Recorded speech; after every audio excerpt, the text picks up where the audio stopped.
Carburetor carb. Logitech.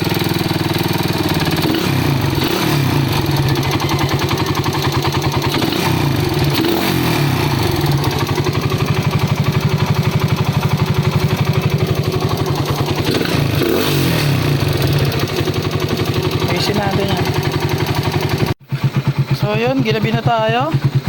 Ito yung tunog ng makina niya ngayon. Sobrang tahimik. Carb lang yung maingay kasi naka flat slide siya na 30mm. Kasi naka 180cc siya.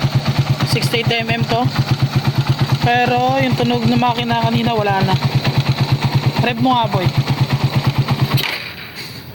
Sige, start mo.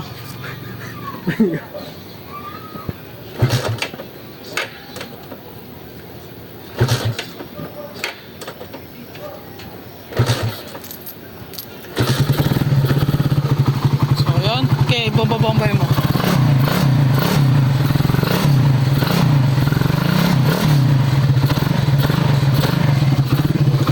Alright, okay na. So, pinalitan natin chain guide, tensioner, ito yung mga nagisira nya, tapos isang shim. So, palit tayo ng isang shim kasi medyo maluwag yung isang shim dito sa intake, yung side banda rito. So ayan, naitama na natin. Balik na ulit siya sa tunog brand new. Yung Logitech na klak klak klak klak klak mga ganon, dito yan. Kasi naka flat slide tayo na card na Oco na kay SR. Alright.